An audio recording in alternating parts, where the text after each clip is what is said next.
Hej og velkommen til Luas Krea. Jeg er Lise og vil hygge med jer her. Sådan, jeg gætter på, at det tager en halv times tid. Det plejer mine små YouTube-videoer at vare. Så sæt jer ned med noget godt i hænderne, eller bare slap af. Noget godt at drikke måske, og hygge jer her den næste stund. Jeg har lidt færdige projekter og lidt i gangværende projekter. Så, jeps, og ingen potterware på, fordi jeg nyder det her solskinsvejr, men her bliver bare så møghamrende varmt her, hvor vi bor i vores sommerhus. Så det er simpelthen korte ærmer og bare ben, og ingen beklagelse, men hold da fest, det er lunt, altså. Jeg har lige rullet lidt gardiner op for at få lidt lys ind, fordi når solen står lige på, så er her simpelthen så varmt. Men også en dejlig lysterapi, kan man jo sige. Så lad mig lægge ud med første færdige projekt. Det var egentlig et projekt, min yngste datter havde købt ind til, som hun selv skulle strikke, men med lille barn og så videre, og for skiftende arbejdstider og større børn, så er det jo ligesom om tiden den bare går, og da hun er mest færm til at hækle, og skal have noget mere hjælp til at strikke, så blev det nok ikke lige foreløbig, hun ville få den dag ved. Så jeg har taget mig kærlig af denne her. Det er sådan en super fin sag. Den hedder Trafalgar Genser af Annette Opheim. Det er et kit, der er købt igennem Yarn Mania. Så det er opskrift og kit i et. Og den her, den er jo så på billedet lavet lyseblå og hvid. Jeg har prøvet at lave en lidt større inden for deres hjemmeside. Et lidt større billede. Skal man prøve at se her, kan man nemmere se. Det er virkelig en fin sweater. Det er en ret oversized sweater og noget cropped. Så sådan en her. Jeg synes, den har nogle. Jeg kan virkelig godt lide dens hals, eller rib hedder det. Alle ribberne er lavet i striber. Og egentlig lægger man ud med 2 pinde her til start, opslagning, og så den første pind. Men jeg synes simpelthen, det giver et virkelig fint mønster her i ribben. Jeg er ikke sikker på, at det vil give det samme effekt, hvis det nu var i et glat garn. Eller garn uden fluff. Så tror jeg måske, det vil have en anden effekt, men virkelig fint ser det ud. Det er drop shoulder, eller lige påsærte ærmer, om man vil det. Ikke noget lige op. Man strikker rundt op til under ærmet, og så frem og tilbage. Og så strikker man sammen heroppe i, har åbne masker på begge sider af skulderen og strikker dem sammen.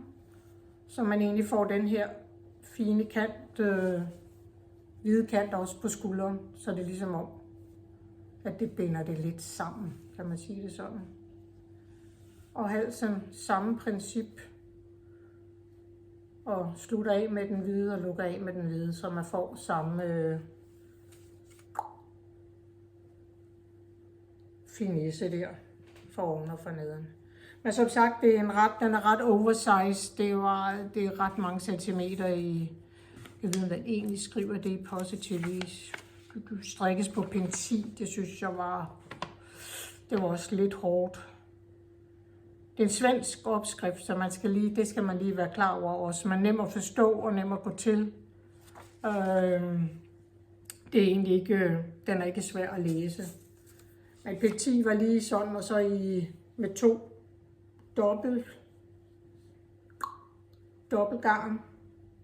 Ja, 2 tråde i hver farve. Det var sådan okay at holde styr på, men det var lidt hårdt at sidde med, fordi igen det der med fra spidsen og op til den 10. til de 10.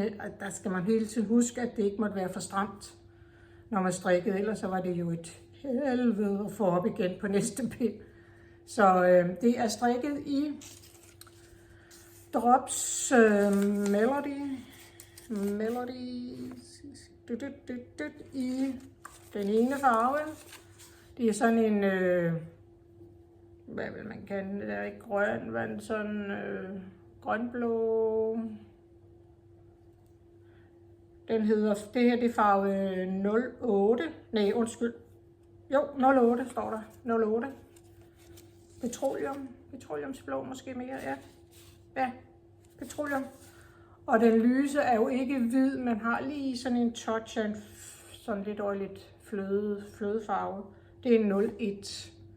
Jeg ved ikke, om de har en helt hvid, eller, men i hvert fald den er 01 i Drops Melody. Og det er købt inden også, ja, det er jo købt som et kit inde hos Yarn Mania, som af og til har nogle gode tilbud på deres garner. Så har de ligesom valgt nogle typer af garner ud og har tilbud på dem. Så, og de er rimelig hurtige om at sende os. Men Trafalgar genser af Annette Opheim inden fra Yarn Mania. Virkelig super cool. Jeg tror, den bliver enormt lækker her i det tidlige forår og kan have på, hvor der ikke er for meget blæst, trods alt. Så har jeg en mini færdig. Der var en, jeg lavede til jul. Kan man se, der står 2024. Jeg ser det spejlvæld. Måske ser I det rigtigt så. Jeg vil prøve at strikke sådan en lille sweater til mit ikke så store juletræ. Jeg har sådan et kunstigt juletræ, som er smalt og højt. Og jeg har en masse små ting på, men jeg havde ikke lige regnet med, at den blev så lille. Men den kan sagtens gå, passer fint nok til det juletræ. Men, og jeg viser nu, det er så fordi jeg først nu her for et par uger siden fik broderet 2024 på. Og så tænkte jeg, hvis jeg får lavet noget andet småt, så kunne det jo være meget sjovt at måske brodere årstallet på. Jeg ved ikke lige, hvad jeg skal bruge det til med årstallet, men jeg overvejede, om jeg skulle skrive nummer 1 på, eller 24, eller... Men nu blev det 2024. Så den er bare strikket i bomuld, almindelig 8-4 bomuld.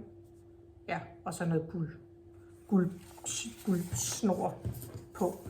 Så har jeg en trøje mere, som er næsten færdig. Altså, den er så færdig, at der er hæftet ender og det hele. Jeg mangler bare at strikke en rib op i halsen. Det er den her, jeg har strikker til mit ældste barnebarn på 13,5, som har ønsket sig en trøje magen til lillebror, som er så mit yngste barnebarn. Og det her, det er jo så en, der er strikket. Jeg strikkede det ud af hovedet, fordi jeg vidste ikke rigtig lige, hvor jeg kunne finde en opskrift til det her garn, som jeg brugte, og heller ej til min strikkefasthed. Så jeg gjorde jo det, at jeg tog målene af ham og prøvede mig frem. Fik jeg lavet nok? Nej, jeg tror faktisk, jeg ramte. Det kan jeg faktisk ikke huske. Det siger jeg nok i sidste afsnit. Har jeg lavet lidt om, lidt mindre. Det tror jeg egentlig ikke, jeg har. Jeg tror faktisk, jeg måske har ramt den. Jeg tror, jeg har strikket den om.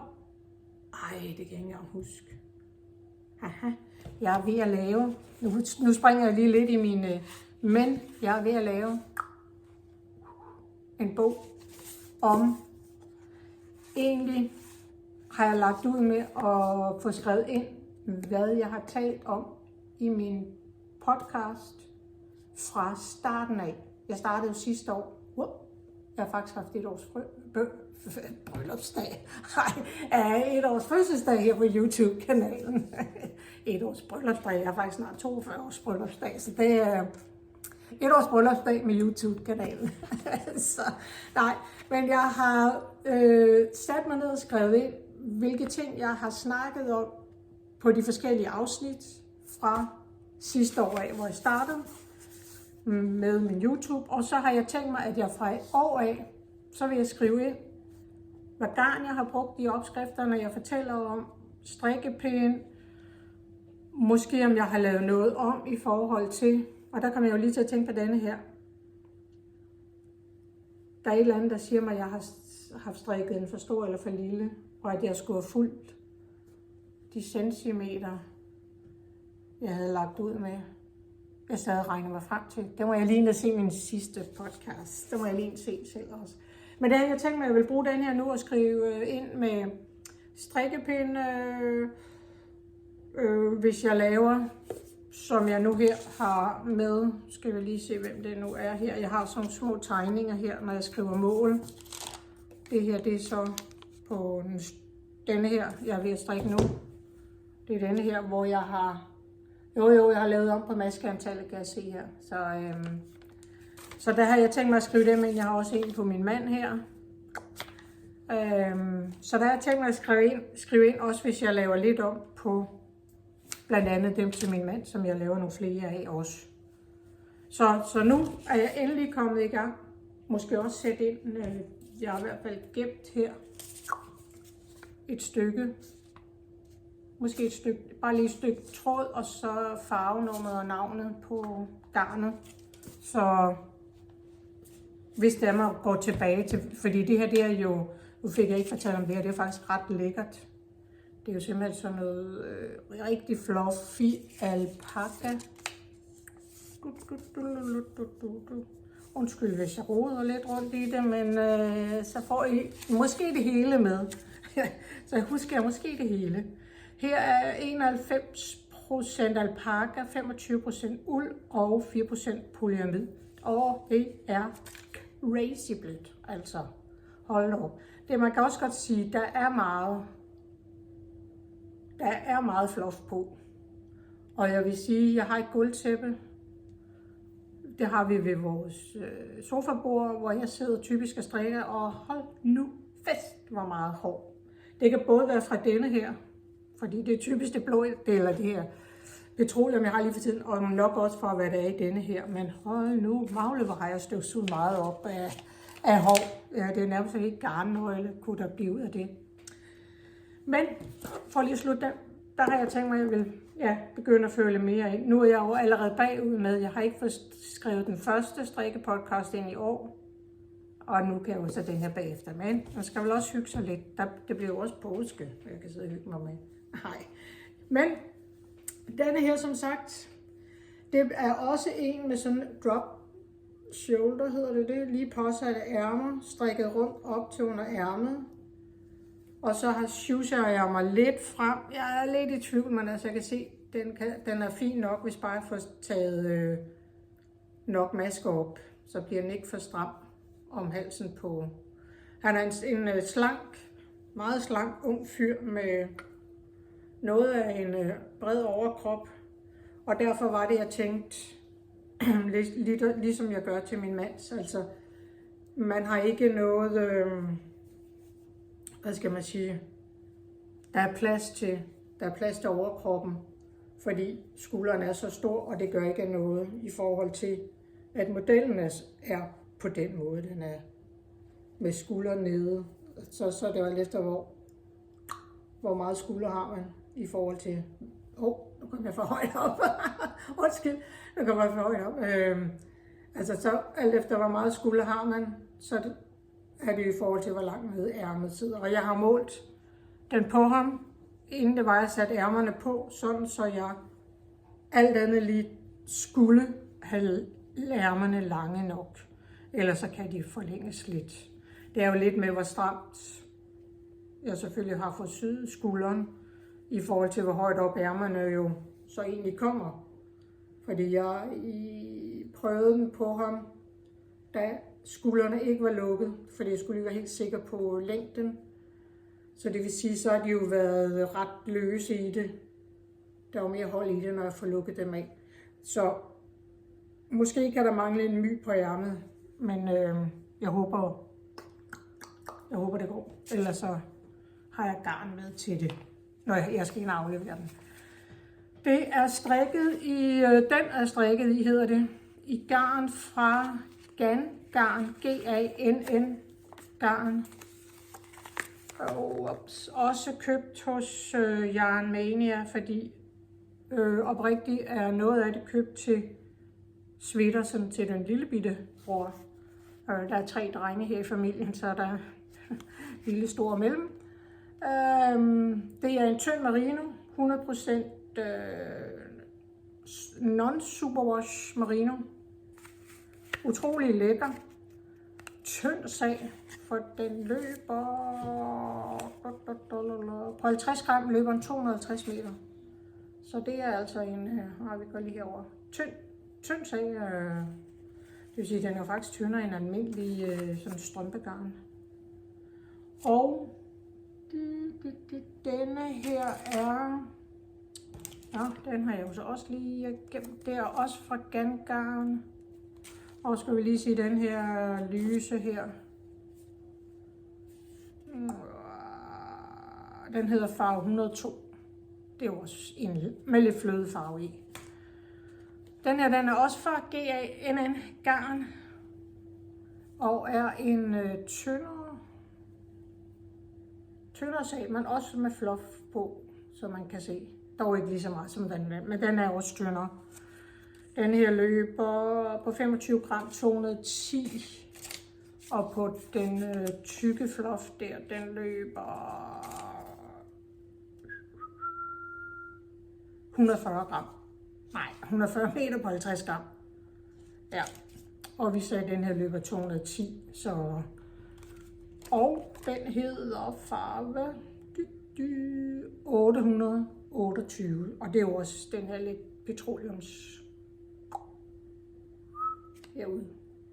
petroleumsfarvet. Og der vil jeg sige, der er også utrolig lækker blødt. Hvad er der i den? 53% mohair, 20% uld og 27% polyamid. Blødt. Men der vil jeg sige, hvis det er, at man er interesseret i det, så skal man lige holde øje med deres tilbud inde på Yarnmania, fordi den der var oppe i, var det næsten 100 kroner, hvor jeg var heldig, da jeg var så inde og kigge efter den, der var den til 50 kroner. Og den her, den var ikke så gal. Var den over 20 kroner på tilbud. Og da jeg ikke rigtig vidste, så mange jeg skulle bruge til den her, der købte jeg 15. Og jeg har brugt, det skal jeg lige for, jeg tror jeg har brugt 4, måske taget hul på nummer 5 her, mener jeg. Og så det samme. Den her løb lidt kortere, jo 210 kun. Så et stykke næsten færdigt. Enderne er hæftet over det hele. Så jeg mangler kun lige en halskant. Den bliver færdig i dag. Super lækker. Fin. Jeg vil gerne have den lige sådan under hofte, så den ikke bliver for lang. Og med bare en lille smule positiv is. Så den er jeg prøvet på og bare klar til ham. Så den skal jeg bare have afleveret. Undskyld, hvis jeg kører lidt. Jeg sidder som sagt på min kontorstol, som har hjul. Jeg har faktisk også fået færdig. Jeg ser, hvis jeg kan finde ud af det, for jeg sat et billede ind. Og så er det noget med, at man skal rykke lidt til side. Hvis jeg kan, så får jeg sat ind her, tror jeg, det bliver. Jeg prøver. Men jeg har også fået de her mini-bjørn tøfler færdige. Jeg havde jo lavet et par røde, der mener jeg vist færdig sidst, men jeg fik også dem her færdige i broen med, hvor jeg fik broderet, bjørneansigt på os. Og de her mini-bjørne tøfler er fra JORD Clothing. Fin opskrift, nem at følge og går fra størrelse 17-18 i skostørrelse op til 33-34. Og der står godt nok, jeg har lavet en 23-24 i størrelse, og der står godt nok, at man skal bruge 100 gram, men jeg har brugt lige knap 50 gram. Så 44 gram. Man kan sige, at det var der lige sådan, men det var med hæfte, snorene der hang, og ikke var blevet hæftet. Så hvis man har et 50 grams nøgle liggende til pind 3, 24 masker på 10 cm, så kan man altså godt lave dem op til de her størrelse 3-24. Så altså jeg vil sige, jeg lavede ikke strikkeprøve på den, men jeg synes ikke min strikkefasthed. Altså, hvis jeg strikker normalt, så flyver den ikke så meget i forhold til egentlig strikkefastheder. Jeg er typen, der godt kan både strikke løst og stramt, og det er faktisk lidt skørt, fordi problemet er jo så, når man så skal strikke almindeligt, så hvad er det egentlig? Hvad er egentlig almindeligt? Blandt andet denne her, der har jeg så strikket den på pind 4, men strikket den løst i forhold til, hvad jeg normalt vil gøre. Hvad min strikkefasthed er normalt. Det er jo helt tosset. Altså, så kunne jeg lige så godt have gået op på 4,5, og så strikket måske lidt strammere, men ja. Jeg tør ikke sige noget. Nogle gange så er man lidt skør, så for det angår. Så har jeg ikke mere færdig, men kun noget i gang. Og det er, så jeg simpelthen, jeg startede på i stedet for sidste gang, der viste jeg, at jeg havde fundet en kurv med forskellige garnrester. Eller rester, ikke? Det er jo nærmest et helt nøgle, der er banderoner her. Der er noget af det. Den her, den er helt også. Det er så fordi, at det er den, jeg bruger til kanter. Men med sådan rester, ish, og hvad jeg ellers havde på, det der kan bruges til omkring pind 4. Lige kanterne har jeg faktisk til pind 5. Men sidste gang fortalte jeg jo om, at jeg havde tænkt mig, at jeg ville strikke Ina Rindbos pist væk tørklæde skarf. Men det kom jeg simpelthen ikke i gang med, fordi lige pludselig så fandt jeg ud af, at jeg strikker der bare en rest af sweater til min mand. Ham, der aldrig har fået en trøje af mig nogensinde, der er jeg nu i gang med nummer 3. Wow, på ikke engang et år. Halløjsa da. Men sådan en sag her. Og der er, ja, noget er tykt, lidt tykkere. Den blå og den rå her er faktisk til en pind 5. Og der hvor jeg så var kommet til at fundet noget frem, som er til virkelig tykt, så har jeg så lagt det dobbelt. Det her, det er en, hvad hedder den, Class 1, er det sådan det hedder fra, er det ikke også fra Mayflower en af? Og den er ret tynd jo, så den har jeg lagt dobbelt. Og så noget er så enkelt på pind 4 og er lidt tynd. Han har lige prøvet den på i forhold til størrelsen. Jeg vil gerne have, at i forhold til den, jeg lavede sidst, den blå og grå stribe, vil lige lidt mere løs. Det bliver den nogenlunde, når den har været i vask. Men jeg er nu kommet til under ærmet, og så er det lige lidt frem og tilbage, og så 2 ærmer. Men og jeg sagde til ham, er det for crazy farver, fordi det er jo lidt tivoli. Men det var han med på. Og det er mere fordi, han tager hans fædrelands... hvor det klikker her. Nå, det er min lille omgangsmarkør her, som er en lille vingummibamse. Som min yngste datter på et tidspunkt sad hun og... Ja, hun laver dem jo ikke selv, men hun købte de her små og satte på små... hvad hedder de? Ballon. Clips der. Mega sød. Bare man ikke spiser den. Men han synes, at det var helt perfekt med den her multifarvede. Og den kan han så bruge, når han skal køre på arbejde og sådan noget. Fordi lige nu, der bruger han ret meget sin fædrelands sweater, den han har med Danmarks flag på skulderen. Og det var jo ikke meningen. Jeg har allerede fnullet den af en gang med maskinen. Men det var jo ikke meningen, at han skulle bruge den til bare at ind og på arbejde og fnulle rundt med den. Der kan han bruge nogle af de andre.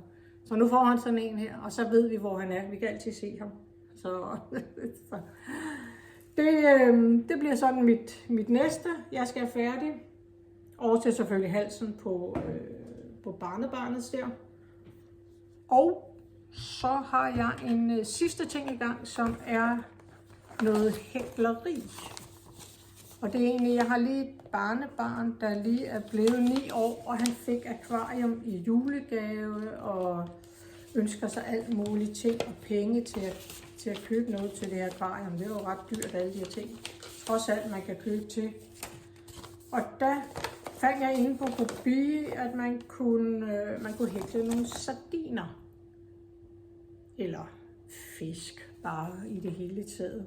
Porto Sardines, design af Monica Nani, Moo Design. Kan du se det der? En gratis opskrift inden for Hobby.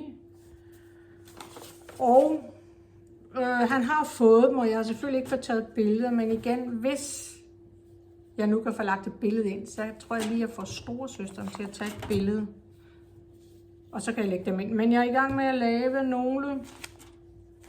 Skal vi lige se, hvor den tredje er. Det er så også lige meget, fordi det er 2 ens. Jeg har lavet nu, fået lavet hovedet. Der skal lige øjne på og fyldes. Kan man se det? En med striber. Og så, jeg laver ikke dem her så lange, som opskriften siger, fordi det her det er så til yngste barnebarnet, som skal kunne bruge dem ned i hans stegepande til hans lille køkken. Den yngste, han er 1,5 år nu, så han er virkelig glad for sit køkken. Så nu kan han få nogle små fisk, han kan lægge på sin stegepande, og så skal de jo ikke være så lange. Og jeg sidder lige og kigger på den her, fordi jeg kan simpelthen ikke finde ud af det der med at skifte farve. Altså jeg kan dog nok selv se det. Det er måske meget smart. Men jeg kan ikke finde ud af, når man skal skifte farve med hækling. Så jeg kan se, at min kommer til at rykke sig for hver gang. Så rykker den sig lige sådan en tand. Men hvem ser det, når det skal leges med? Og der kommer så 2 små hale dutter. Og de der. Skal jeg så lige have hæklet og sat på bagefter.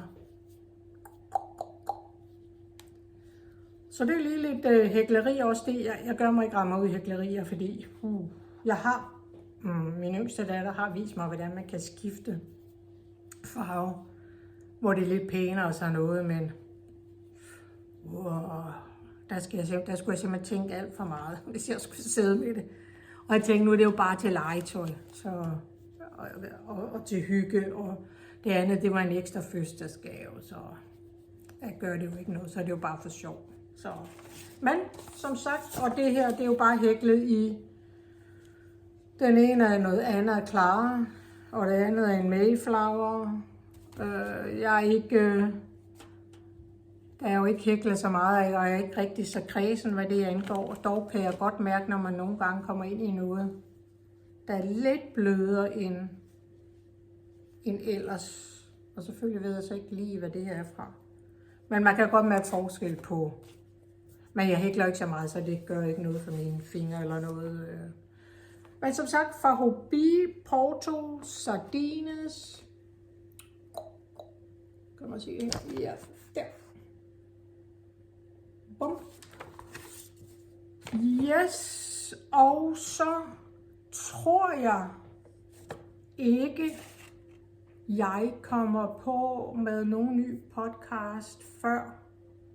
Og det kan være så tit, at jeg ind med noget kort. Men ellers så har jeg budt mig ind til at være med i Pia Misnits Knit-a-thon. Det var det, jeg ville frem til at sige.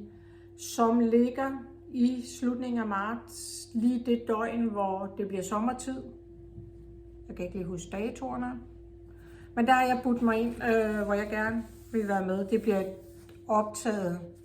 et optaget afsnit, hvor hvis ikke hun lægger mig klokken meget tidligere om morgenen eller meget sent om aftenen, så vil jeg sidde og chatte med og svare med, hvis nogen skriver.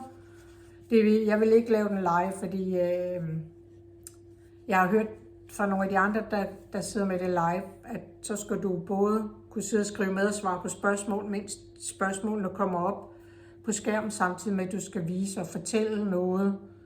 Og det ved jeg, det vil jeg ikke lige kunne overskue.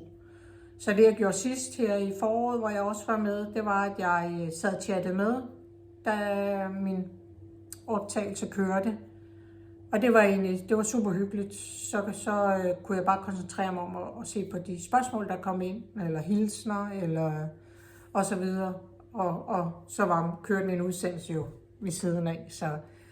Men der er dog lidt over en måned til 5 uger eller så. Så det kan godt være, at jeg kommer ind. Det kommer an på, hvor meget jeg får speedet af pindene også.